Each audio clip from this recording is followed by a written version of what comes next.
Muy bien, muchísimas gracias. Ya estamos aquí en el segundo y último bloque del Observatorio Político y hoy vamos a hacer todas las...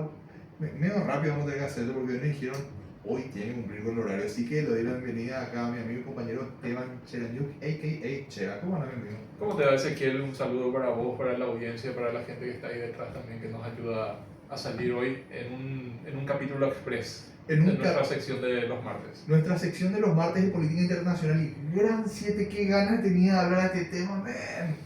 O sea, pasó lo que pasó la semana pasada también, pero ya hace rato que quería hablar, pero ahora ya nos da pues, más excusa para hablar de esto, que es la crisis de la Unión Europea, que en lenguaje tuitero la otra vez von der Leyen, presidenta de la Comisión de la Unión Europea, fue a pasar cringe, como se dice en Twitter, o vergüenza ajena en criollo, pero fue a someterse realmente, o sea, no sé vos, yo creo que soy una persona con mejor control emocional que yo, habrás visto el video, yo no puedo terminar de ver el video, hijo. A mí me da vergüenza ajena ver, porque encima Donald Trump le lleva a esta señora a firmar a una cancha de golf en Escocia. Sí. O sea, y arranco más rápidamente por ahí para darte la palabra. Comunicacionalmente, eso dice, ¿sabes qué? Vengo y te voy a aplastar encima acá, en Europa.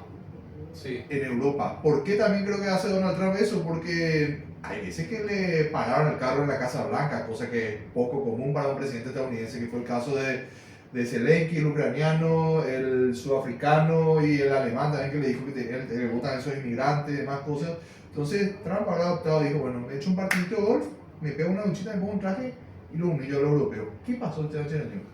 Bueno, hablando un poco de eso, lo que pasó en estos días, creo que fue no recuerdo el día exacto, fue la semana pasada, ¿verdad?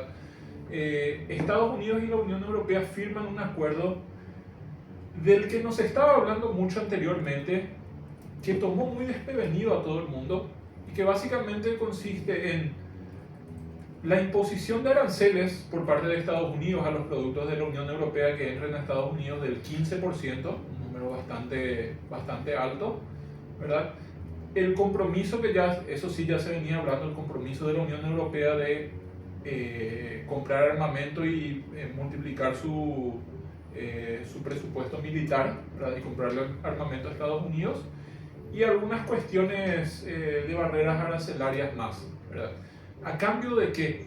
Y ese es el gran punto, a cambio de nada, ¿verdad? Nada. Porque los aranceles de la Unión Europea hacia Estados Unidos se mantienen en cero, ¿verdad? Es parte de ese acuerdo, y la Unión Europea no recibe ninguna otra contrapartida, ¿verdad? Aparentemente, en la cabeza de los líderes de la Unión Europea hay otra cosa, ¿verdad? Y hay otros puntos de análisis, pero es parte, tanto este hecho como la forma en que se dio este hecho es parte de algo mucho más grande, que es una crisis del sistema político europeo, que es algo que es lo que vamos a analizar hoy.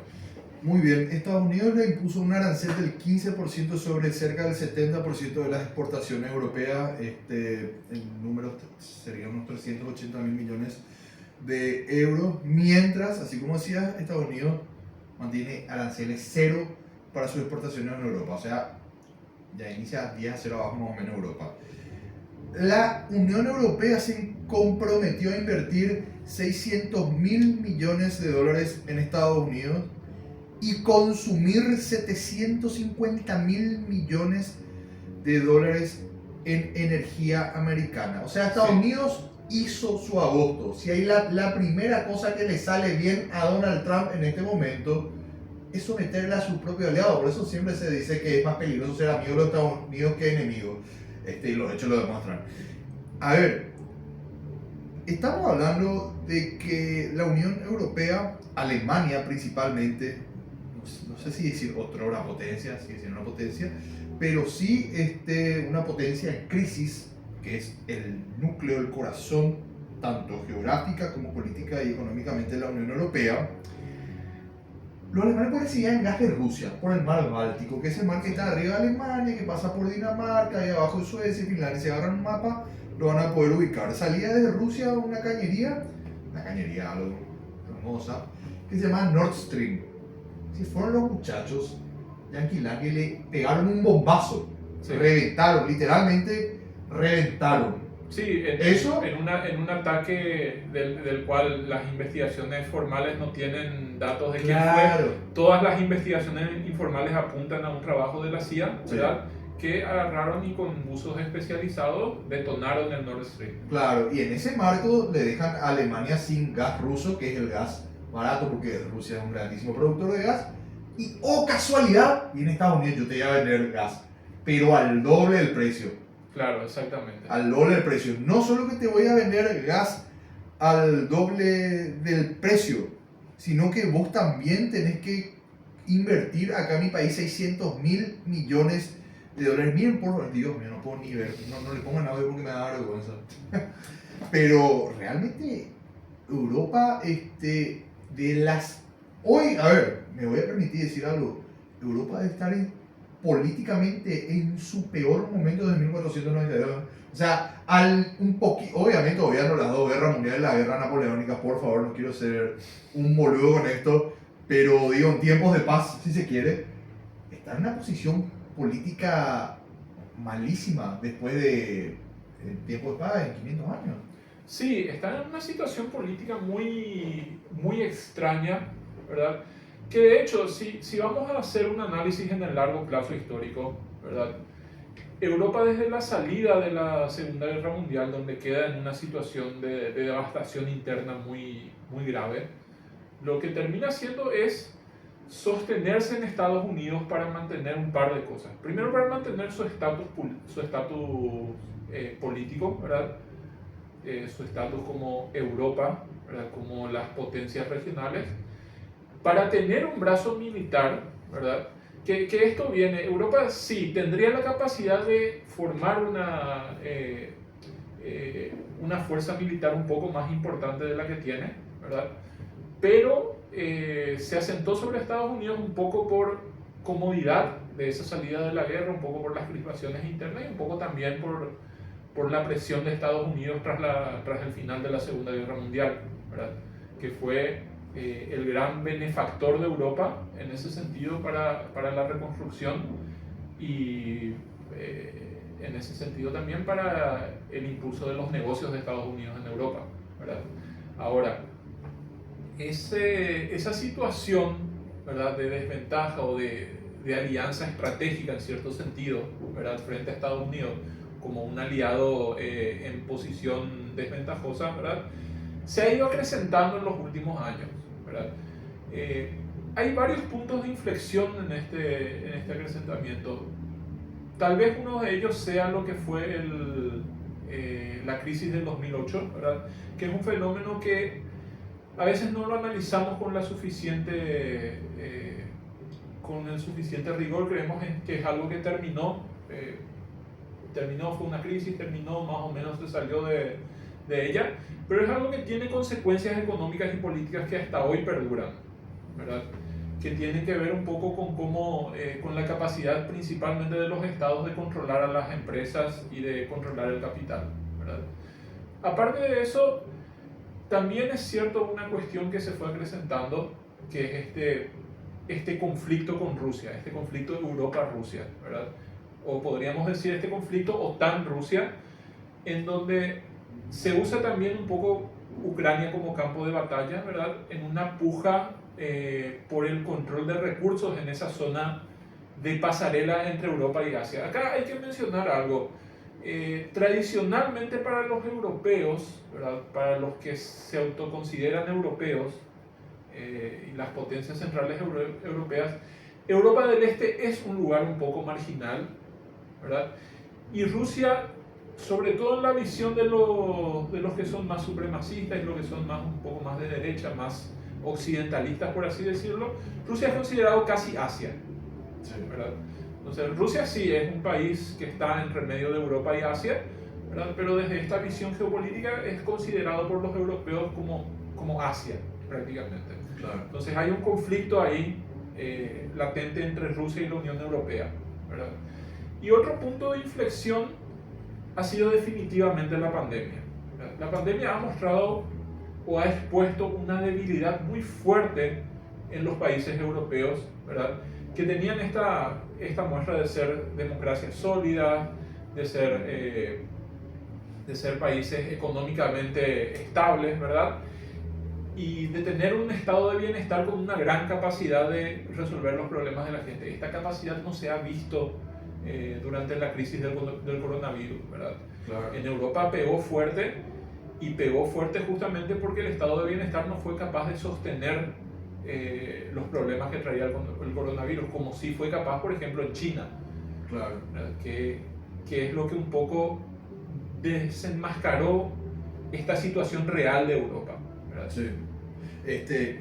Justamente la pandemia fue un punto de inflexión porque el relato en Europa era, ok, nosotros somos Europa, con todo lo que eso implica. O sea, vos te la diste de millonario, de más cosas, líder del mundo, y resulta Potencia que mundial. potencia mundial llegó una crisis y te hizo mierda la crisis. Entonces, ahí mucha gente levanta las antenas y dice, che, ¿qué tan cierto es esto? Y por sobre todo que, a ver, la Unión Europea, a mi parecer, y con la poca información a la que uno podría llegar a acceder a estos niveles, ¿verdad? Porque hay mucha información oculta, comete ciertos errores estratégicos. Primero, el más básico que no hace falta hacer ni un analista, nada que creo que lo sabemos todas las personas acá, hay que estar bien con el vecino. Vos no podés pelearte con tu vecino pretendiendo que el tipo que está allá lejos, que vive a 3 barrios el tuyo, o sea bueno contigo. No funciona. La vida no funciona así. No es que la política, más la vida no funciona así.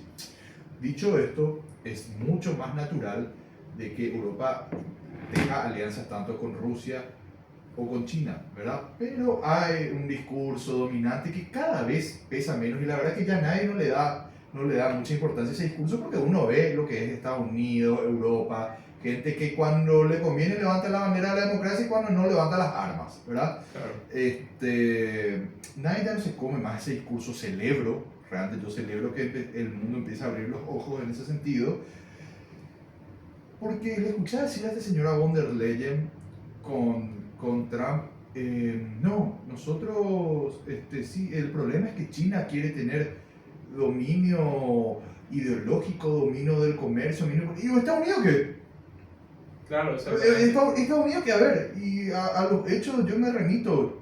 China en ningún momento de sus 5.000 años de historia como nación tuvo como intención comerse el mundo entero. Los Estados Unidos en sus 200 y pico años, 250 que cumple el año que viene, sí. Sí, O sea, totalmente. viejo, vamos, 2 dedos de frente. Igual la von der Leyen no es ninguna boluda, ella juega para sus intereses. Eso es uno. Y otra cuestión estratégica que la señala Maquiavelo. Maquiavelo era un tipo que vivía en Florencia, que era la ciudad con una preeminencia artística, donde estaban concentrados la mayor cantidad de artistas en esa época del Renacimiento, en el siglo, Maquiavelo final del siglo XV, principio del XVI. Y el tipo decía, no, es una ciudad burguesa porque todo el mundo acá hace arte y más cosas, casi que me veo reflejado en eso, pero Maquiavelo decía, el peor error que puede cometer una nación es delegar su defensa en terceros, porque ellos en ese momento pues le daban a mercenarios, más cosas que le defiendan, ¿no? Como Falonieri, algo así se llamaban en esa época. Y la Unión Europea está cometiendo el craso error de financiar a la industria militar estadounidense. Y lo que dice la Unión Europea, o lo que dicen los oficialistas o partidos europeístas, que también tenemos por toda Latinoamérica, es no. La Unión Europea, cierto, les compra armas a los yanquis, pero es para armarse a ellos mismos, sí, pero le está dando un montón de plata a ellos. Al fin y al cabo, lo que tienen la plata son ellos otra vez. Claro, exactamente. Ahí hay que ver un poco cuáles son las causas más profundas de todo esto, ¿verdad? Y podemos analizar un poco esas causas a partir de las señales, ¿verdad? Por si alguien no sabe muy bien cómo funciona esto, en Europa tenés los poderes nacionales, ¿verdad? El poder ejecutivo, el legislativo, ¿verdad? Tenés el sistema electoral, la mayoría parlamentarista, muchos de ellos, algunos democracias parlamentarias, otros monarquías parlamentarias, ¿verdad? Generalmente, en donde tenés estos grandes parlamentos que terminan conformando gobierno y donde tenés esas figuras bicéfalas del presidente que se dedica a los asuntos de Estado y estratégicos y primer ministro que se dedica al ejercicio diario del gobierno, ¿verdad? Que es más o menos cómo se estructuran todos. Después, a nivel europeo, tenés también elecciones donde se arman coaliciones de partidos. Entonces vos tenés, por ejemplo, una de las coaliciones, la coalición más importante en Europa tiene, por ejemplo, a los conservadores alemanes, ¿verdad? A los demócratas cristianos alemanes, tenés al PP de España, y tenés, por ejemplo, creo que el partido de Macron de Francia también estaba ahí, ¿verdad? Entonces tenés este bloque donde forman un partido europeo, ¿verdad? Y se presentan elecciones para elegir parlamentarios europeos. ¿Qué pasa? Estos parlamentos europeos estratégicamente tienen mucho más capacidad de decisión que los estados, ¿verdad? Que es un poco el esquema en cómo se conforma la Unión Europea. Que de hecho es la gran discusión en Europa de muchos países, si seguir con la aventura de la Unión Europea o no, justamente por esas cuestiones. Los comentarios que leía de ciudadanos europeos en los últimos días, cómo esta señora a la cual nadie, o sea, es más, te voy a decir algo, von der Leyen para ser presidente de la Comisión Europea tenía 67% de rechazo. Sí, pero ¿qué pasa? Ese es el problema de la democracia parlamentaria. La democracia parlamentaria, así como se entiende en Europa, ¿verdad? Se designan los parlamentarios son los que acuerdan quién va a dirigir el gobierno. Con sus pros y sus contras. Funcionamos mejor acá en Sudamérica, digamos. Sí, porque el presidencialismo da un poco más de fuerza al voto popular. Sí. Le da una fuerza un poco más importante al voto popular, ¿verdad? En este caso, termina siendo esa lógica de coaliciones las que prima sobre el voto popular y sobre la intención del pueblo de exactamente qué quiere, ¿verdad? En este caso, el pueblo europeo quiere algo, pero la democracia europea le da otra cosa, ¿verdad?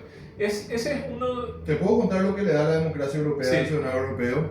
Aranceles del 15% en automóviles, vinos, licores y farmacéuticos se trasladan a consumidores europeos, presión sobre la industria automotriz alemana, el agro, la maquinaria, riesgo de deslocalización.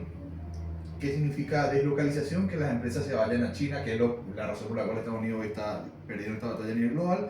Sí. El endeudamiento fiscal, o sea, los grandes defensores, porque puedo leer a los perros, Trump es amigo de Milei, no sé qué pito de flauta, con el endeudamiento, el equilibrio fiscal, mentira, chicos, están re jodiendo. La verdad es que Trump está haciendo que ahora los europeos se endeuden hasta la mata, porque el objetivo que tiene Estados Unidos a través de la OTAN es que cada estado europeo asociado a la Organización del Tratado del Atlántico Norte ponga del 3 al 5% de su PIB para gastos militares, lo cual va a resquebrajar esa Europa que todos conocíamos y por la cual todo el mundo se va y migra allá, que es el sistema de seguridad social que tienen, Claro. Ese que le espanta a la derecha, pero le encanta a los perros cuando están en Europa, que es, te vas a un hospital y no te endeudas para salir del hospital, en criollo. Y otra cosa, también se empieza a debatir un poco, a mí no me quedan dudas igual,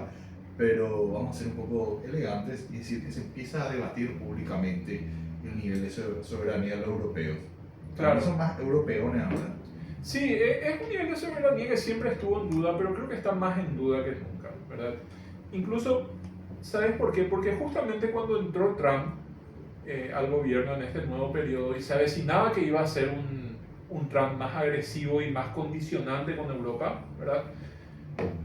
Surgieron algunas voces diciendo, bueno, vamos a hacer un cambio en Europa, vamos a implementar medidas soberanistas y vamos a bancarnos nosotros un sistema de defensa. Porque lo que le ofrece Estados Unidos a Europa y lo que siempre le ofreció a través de la OTAN es nosotros te defendemos, ¿verdad?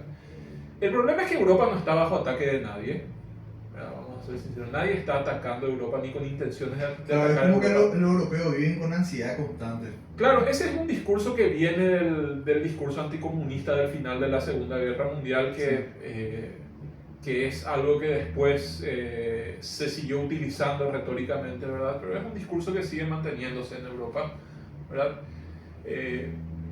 Pero a cambio de esa defensa, Estados Unidos hace a placer lo que quiere en Europa, ¿verdad? Entonces, en este espacio europeo se plantearon algunos empezaron a plantear, por ejemplo, Macron empezó a plantear, bueno, vamos a soberanizarnos, vamos a armar nosotros nuestro propio presupuesto de defensa, Vamos a dejar de depender un poco de Estados Unidos. ¿Qué pasa acá? ¿Qué pasa en esa situación? ¿Verdad? Primero, Macron es el único que da un paso adelante en ese sentido y nadie le acompaña. ¿Sabes por qué da Macron? Porque creo yo que Macron da ese paso y se lo ve más efusivo en todo este Sarambí, porque Francia se vio muy afectado por los procesos revolucionarios en África, lo cual le dejó a ellos una deriva en materia energética, y ellos sí que se ven hoy en la necesidad de decir, bueno, busquemos una alternativa. Ya hay Macron una cuestión también de supervivencia política. Claro. Estuvo a punto de morir políticamente hace poco y zafó. Sí, y Macron también es por ahí la última camada de líderes europeos que todavía tiene algo de visión estratégica, ¿verdad? Aunque sí, lo primero es eso, fue el primero que dio el paso adelante y nadie le acompañó, ¿verdad? Lo segundo es que Macron no tiene una posición para mantenerse en esa posición y llevar adelante esto. Esto lo tenía, por ejemplo, Charles de Gaulle al final de la Segunda Guerra Mundial, que fue justamente el que inclina las negociaciones para la formación de la OTAN un poco al lado de Europa y le deja con un nivel de soberanía un poco más importante, ¿verdad? Macron no tiene la capacidad para hacer eso, ¿verdad? Por su propio liderazgo político, que es medio fluctuante, y porque internamente tiene que hacer ejercicios de ingeniería política para mantenerse en el poder, ¿verdad? Porque también está siendo arriesgado. Y tercero, porque hay un tema con Rusia, que es el siguiente.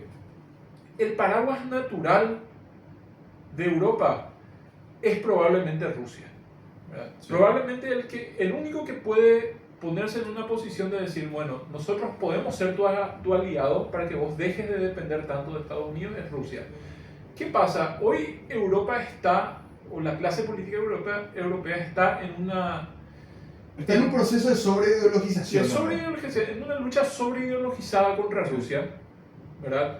Cuando en el pasado, con liderazgos como el de Merkel y demás, ¿verdad? Que también son liderazgos más estratégicos, después podemos hablar de cómo Merkel centralizó el poder de Europa, cómo causó quilombos en Grecia, cómo causó quilombos en Portugal, en España. Es otro tema, pero sí es un liderazgo más europeo, sí. De visión a largo plazo. Sí hacía este tipo de negocios con Rusia. Por ejemplo, el Nord Stream, ¿verdad? El Nord Stream es clave, y la voladura del Nord Stream es clave, porque ahí se vio que sin el gas barato ruso, la industria alemana no se puede sostener. Sí. Y la industria alemana no se está sosteniendo. Y hablamos de la que fue durante mucho tiempo la industria más importante del mundo. Claro, a ver, lo decía Harry, la historia no se repite, pero suele rimar. Ya que trajiste a Charles de Gaulle, un elemento de la Segunda Guerra Mundial, yo también me permito traer otro elemento post Segunda Guerra Mundial, que es Truman, presidente de los Estados Unidos, que el tipo decía en su momento, ok, nosotros reventamos a nuestros competidores, que eran Alemania y Japón, y después le trajimos nuevamente a nuestros brazos. ¿Para qué? Para someterlos. Sí. Nuevamente, con el gas ruso, que era barato para los alemanes, la industria automovilística alemana se sostenía bastante bien, lo cual le competía a la industria yanqui, ¿verdad? Sí. Le competía a la industria yanqui. Entonces los muchachos de la democracia, la libertad, república, no sé qué pito de flauta, se van y le vuelan el gasoducto que pasaba por el mar Báltico. Paréntesis, para los que después hablan de todo se ordena por oferta y demanda. No funciona tan así el mundo. Cierro paréntesis.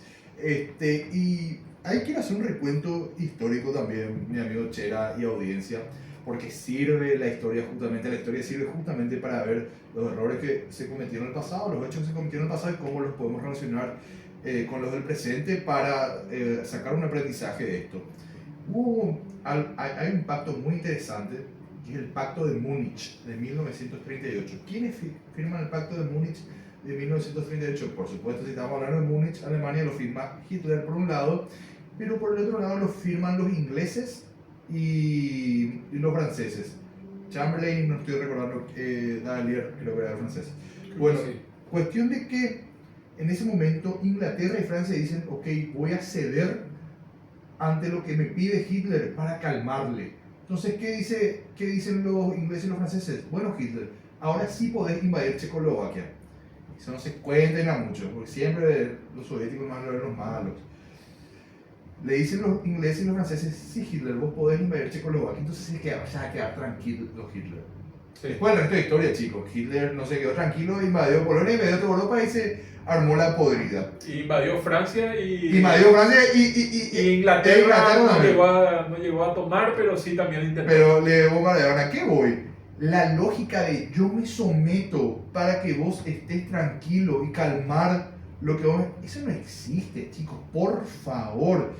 Porque acá el acuerdo que hace von der Leyen y lo que afirma el oficialismo europeo es, sí, nosotros hacemos este acuerdo para que haya más previsibilidad, para que haya inversiones, para que haya proyecciones, todas las palabras elegantes que le gusta a esta clase de gente, lo cual es falso. Hoy, 5 de agosto, si hay alguna casa de apuestas va a apostar lo que le voy a decir, Trump no va a parar, chicos. Al contrario, cuando se dio cuenta que los europeos son unos duros con esto, Trump va a seguir más, chicos. Así que si conocen una casa de apuestas que pague por esto, me avisan así voy a ganar plata.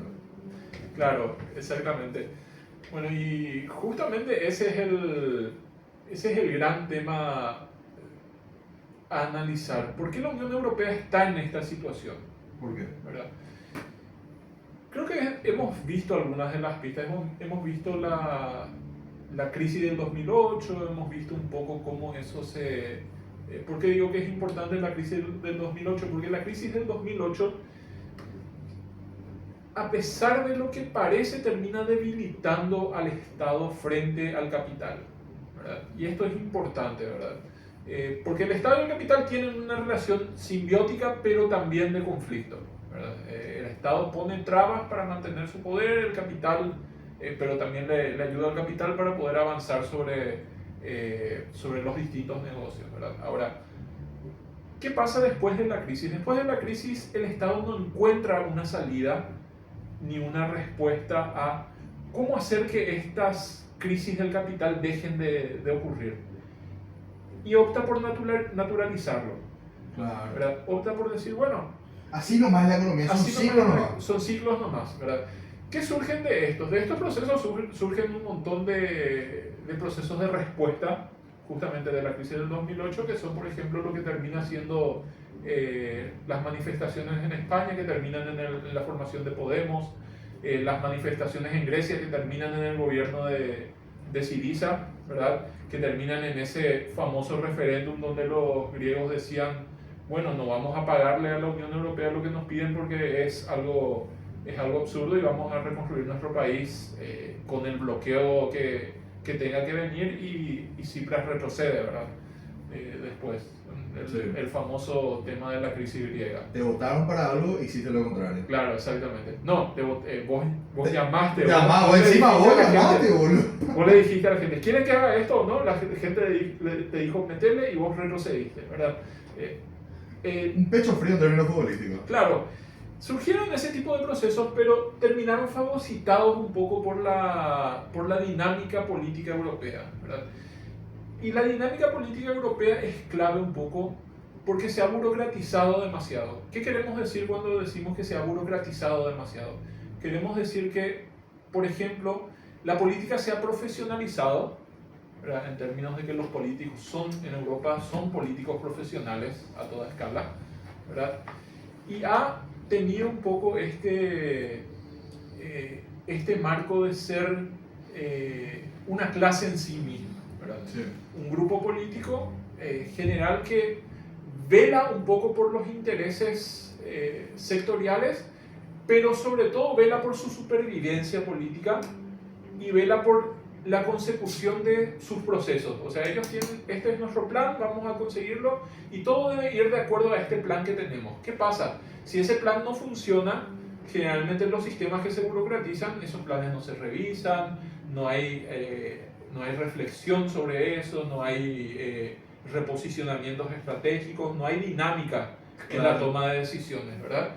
Y la política termina siendo, o sea, las opciones electorales terminan siendo copadas por un par de partidos que siempre van negociando entre ellos y van bloqueando alternativas que puedan surgir, ¿verdad? Alternativas que puedan disputar un poco estas líneas. ese proceso ha ido descomponiendo la política europea. Los últimos liderazgos ya eran problemáticos, tenemos los de Merkel y Macron, ¿verdad? Sí. Por ejemplo, que ya eran liderazgos problemáticos hacia adentro de la Unión Europea, ¿verdad? Sobre todo para los países más pequeños. Y estos nuevos liderazgos ni siquiera son liderazgos fuertes, ni liderazgos que tengan una visión estratégica lo suficientemente necesaria para este tipo de situaciones. Entonces caen en estas negociaciones donde se ven los grandes líderes europeos que en realidad no le votaron a nadie, ¿verdad? Porque son parte de acuerdos entre bloques políticos. Por ejemplo, a los bloques políticos sí le votan, pero los acuerdos que se arman son tan circunstanciales que terminan emergiendo figuras de liderazgo que no son realmente figuras votadas ni populares, ¿verdad? En ningún lado. Y choca un poco todo esto con las expectativas de la gente. Entonces tenés ese problema que nosotros ya habíamos hablado de la democracia, que la democracia está teniendo dificultades para conseguir sus objetivos y sobre todo para transmitir el deseo de la gente o de los votantes hacia las direcciones que toman los estados. En Europa es quizás el lugar donde más fuerte se ve este fenómeno. Y hay que decir eso, Chera, porque a mucha gente le molesta, principalmente a los que son liberales ideológicamente, de que se cuestionen estas cosas. Paradoja de que gente que enarbola banderas como la Revolución Francesa, que elevaba a la razón como una virtud, hoy te pida que creas de forma cuasi religiosa en la democracia y no te anime ni siquiera a cuestionar un poquito. Claro. Porque todo lo demás es peor, porque sí, claramente el sistema democrático europeo, norteamericano, sudamericano, tiene sus inconvenientes. Y tiene bastantes. Como todo sistema tiene, y eso es un análisis que hacen muchos marxistas. Ellos no hablan de que los sistemas son buenos o malos. Marx, por ejemplo, no hablaba de que el capitalismo era un mal sistema. Marx hablaba de que el capitalismo estaba agotado. ¿Qué significa eso? Los sistemas funcionan en un contexto y hay que entenderlo así. Los distintos sistemas económicos, políticos y demás funcionan mientras tengan un potencial de transformar la sociedad. ¿Verdad? El capitalismo tuvo su potencial de transformar la sociedad según la visión marxista, ¿verdad?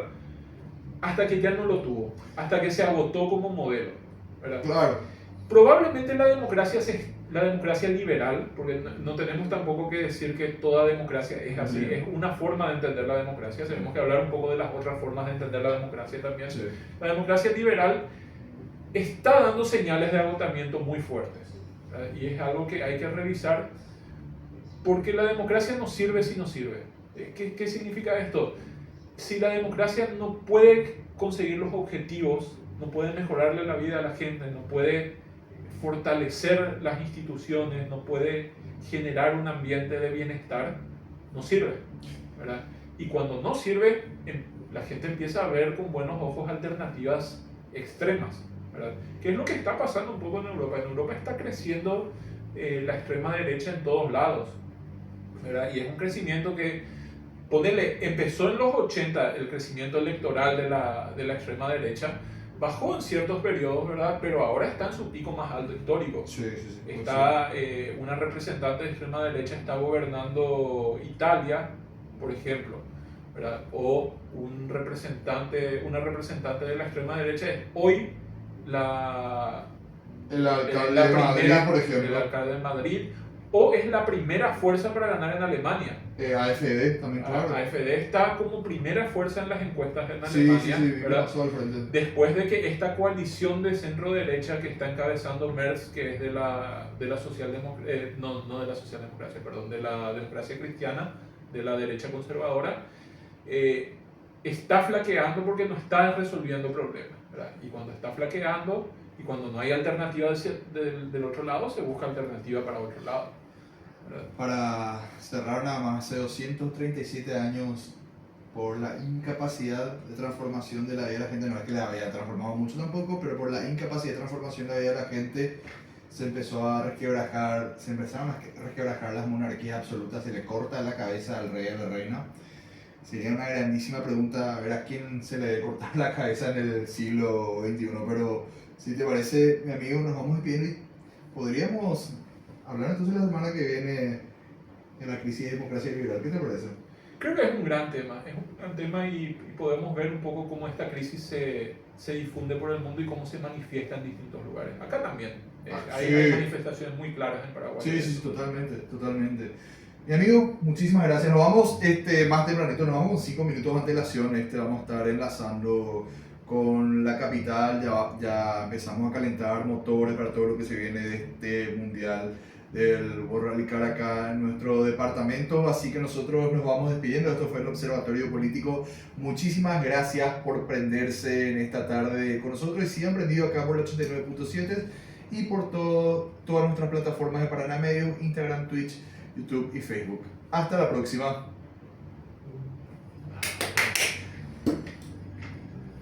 Qué gusto, Tuvimos que hacer rápido. Vamos a hacer rápido nomás. Sí, porque la verdad que va para hablar un 10 minutos más.